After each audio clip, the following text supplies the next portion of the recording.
Have you ever felt that familiar ache, that whisper of "here we go again," as another season ends without the ultimate prize, leaving you to wonder if your beloved team is forever trapped in a cycle of unfulfilled promise? For fans of the Toronto Maple Leafs, that feeling has been a constant companion, a shadow cast over even the brightest regular seasons.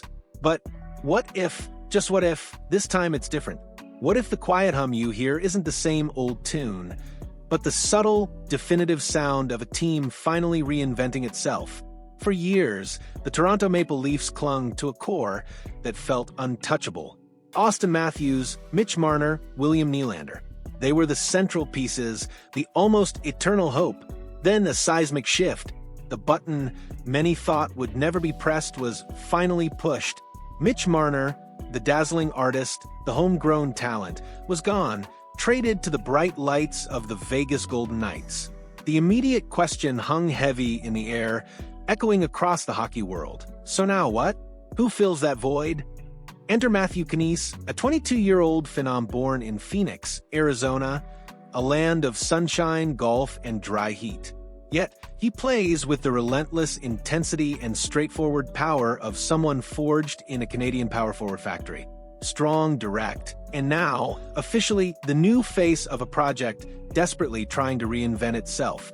This isn't just about playing style, it's an emotional, tactical, and symbolic reinvention. Marner's departure wasn't merely a roster move, it marked the undeniable end of an era, and Kenise, by all indications, is the very first building block of a new foundation. NHL.com recently ranked him 8th among the league's top 10 forwards under 25, a stamp of approval that places him among names like Tim Stützle, Jack Hughes, Connor Bedard, Matt Boldy, and Matvei Michkov. This isn't a consolation prize, it's a declaration. Kenise is part of the generation that will set the pace for the NHL over the next 5 to 10 years. Perhaps the most curious aspect of this entire saga is the timing. At the precise moment Toronto decided to let go of one of its icons, Kenise emerged as an almost natural pre-scripted answer.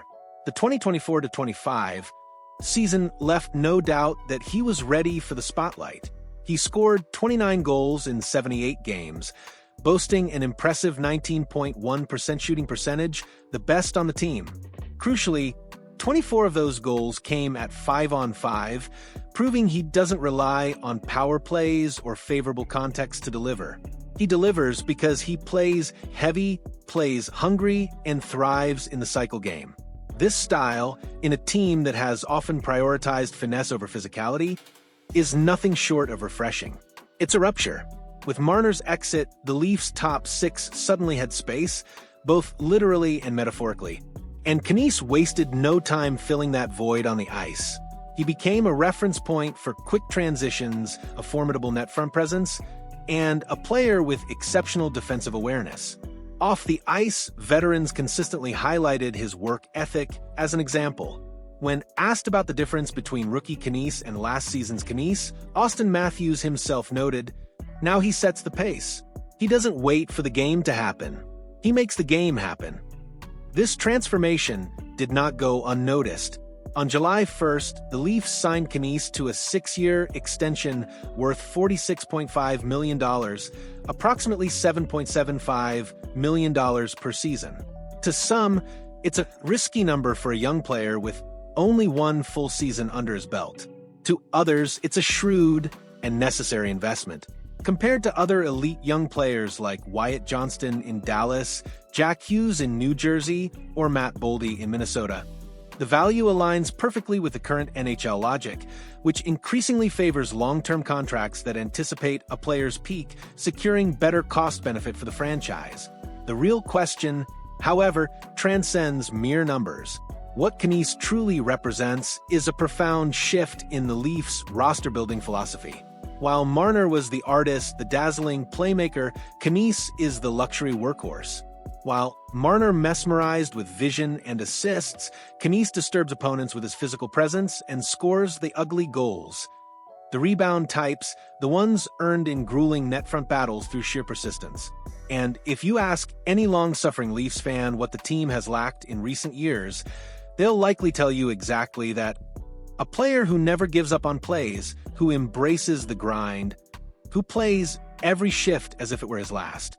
Matthew Knies may have been born in the United States, but he was raised in a Slovak home. His parents emigrated from Central Europe in search of opportunity, stability, and a better future for their children. Even while growing up in the scorching heat of Arizona, where hockey was almost an eccentricity, Kenise fell in love with the sport early.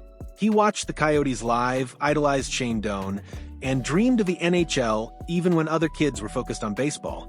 Later, he moved to Minnesota, a true hotbed for college talent, and played for the University of Minnesota, where he built a near-mythical reputation. There's a story that circulates behind the scenes. During practice, he once refused to take off his skates, even after suffering a deep cut to his ankle. Practice is practice. Pain is optional, he reportedly told the coach. That kind of attitude can't be taught, it's something you carry within you. In the NHL, it didn't take long for that old-school style to gain admirers. Analysts like Kevin Weeks and Elliot Friedman highlighted Kenise's immediate impact on podcasts and broadcasts. He has a kind of game that ages well, Weeks observed. Friedman pointed out that in a league increasingly based on speed and possession, Kenise represents a powerful return to an era of contact, net front presence, and physical dominance, all without sacrificing skill. And perhaps what excites Leafs fans the most isn't just his talent, but the perfect fit. With Marner gone and Nylander returning to the opposite wing on the top line, Kenise has everything it takes to be Auston Matthews' ideal partner. While Matthews draws defenders with his deceptive movement and lethal mid-range shots, Kenise can be the net front force, the guy battling defensemen, protecting the puck, and cleaning up rebounds. That kind of synergy is rare, and Toronto, so often criticized for having skill without grit, finally seems to have found a crucial balance. Of course, none of this means the mission will be easy. The Eastern Conference remains brutal. The Rangers are strong, the Panthers have kept their formidable core, and the Hurricanes are always dangerous. And now the Golden Knights, with Marner on board, are also hungrier than ever for the Stanley Cup. But perhaps it's precisely this external pressure that makes Kenise even more necessary. He doesn't play for applause, he plays to win. If we're looking for comparisons, Kenise is a rare blend. He possesses Tom Wilson's physicality, Brady Tkachuk's maturity, and possibly the leadership instinct that was missing from some of the Leafs' young stars in the past.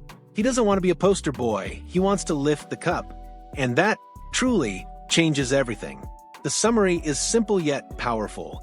The Leafs didn't just swap a player, they swapped their identity. They transitioned from a lighter, almost poetic style to something heavier, more direct. And Kenise is the undeniable symbol of that transition.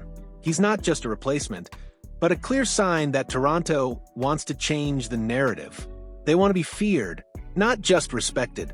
For the 2025-26 season, expectations are sky high. Ideally, Kenise will be locked into a permanent top-line role, bringing power play time, a consistent physical presence, and hopefully more than 30 goals. But more than that, fans crave consistency. They want to know someone has their back when the ice gets hot. And so far, Kenise shows no signs of hiding. Now, I want to hear from you, Fabian. Will Matthew Knies truly carry this level of impact throughout the entire season, or will the immense weight of responsibility become a burden? If you were the GM, would you sign that contract now, or would you have waited another year to assess his performance further? Does his physical style truly fit alongside Matthews and Nylander, or is this new top line missing a crucial element of speed or creativity? Drop your thoughts in the comments below. And while you're at it, build your ideal top 6 for the Leafs in this new era. Who would be the perfect winger on the other side? Would you bring in more physical reinforcements, or let the current roster prove its potential? And of course, if you're a Leafs fan, you already know suffering is part of the deal. But at least now, we have some room to suffer with a team that will literally fight for every inch of ice. If you like this analysis, please leave a like, share it with your fellow hockey fanatics, and subscribe to the channel because the next big update will have you celebrating. There are moments when a team reinvents itself quietly. It's not the metallic sound of a blockbuster trade, nor a hysterical press conference from a general manager in flames. Sometimes, change comes as a whisper, discreet but definitive. In the case of the Toronto Maple Leafs, this transformation arrives with three pivotal names: Dakota Joshua, Nicolas Roy, and Matias Maccelli.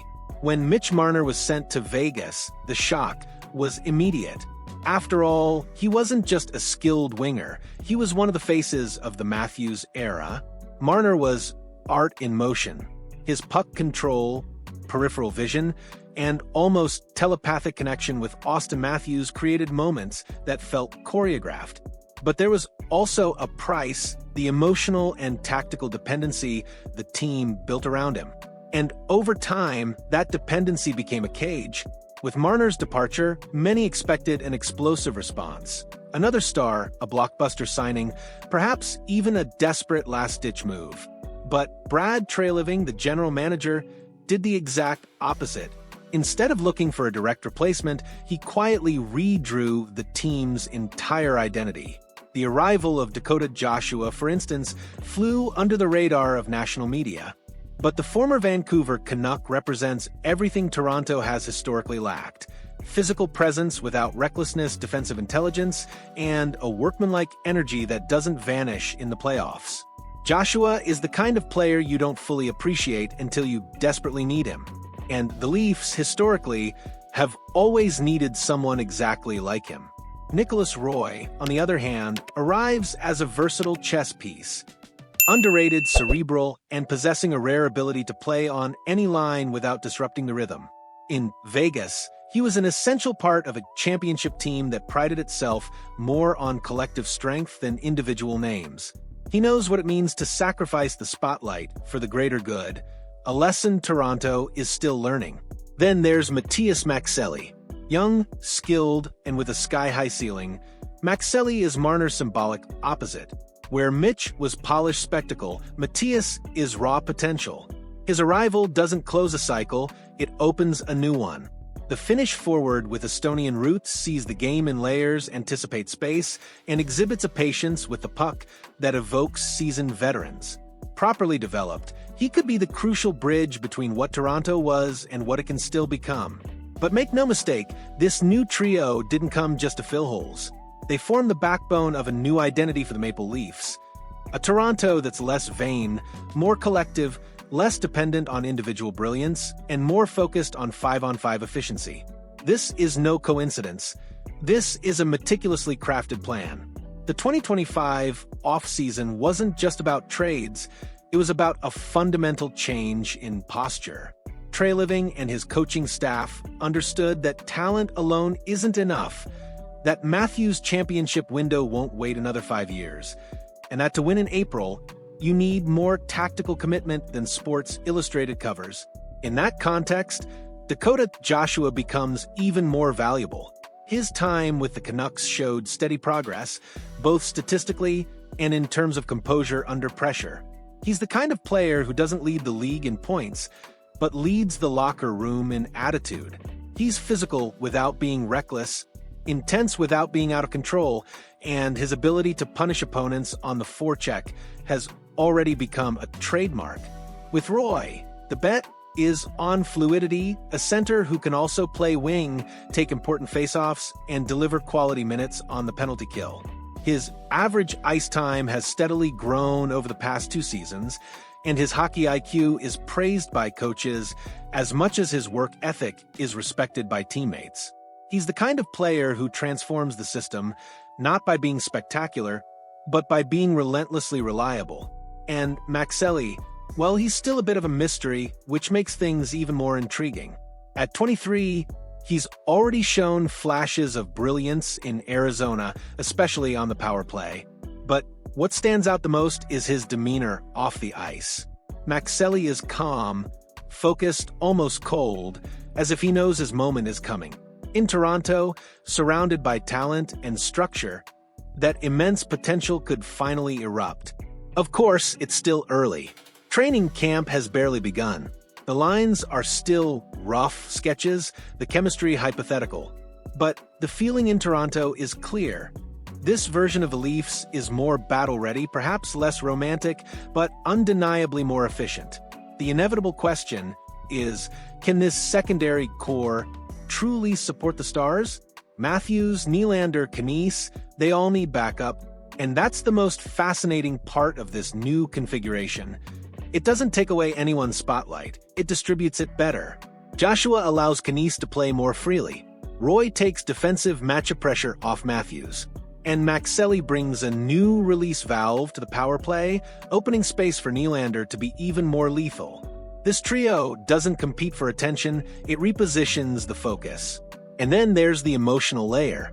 Marner's departure left a void, not just technically, but emotionally. He was a homegrown talent, a local symbol. But like so many NHL stories, sometimes an ending is necessary for a new beginning to take shape. The new roster might not have the same instant charisma, but it already shows signs of the collective commitment Toronto has long needed to cultivate.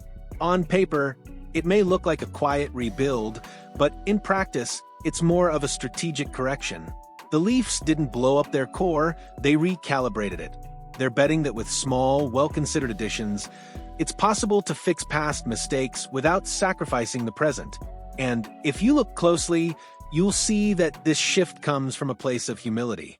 After so many heartbreaking eliminations, broken promises, and years of being the team that almost was, the Leafs finally seem to understand that talent alone isn't enough. You need chemistry. You need identity. You need to want to win more than you want to be seen. Dakota Joshua, Nicolas Roy, and Matias Maxelli aren't headlines. They're gears. And maybe that's exactly why they're what Toronto needed. Time will tell if this quiet change will be enough to break the curse. But for the first time in a long time, it feels like the Leafs are doing more than reacting. They are finally planning, and that in itself is already a monumental step in the right direction.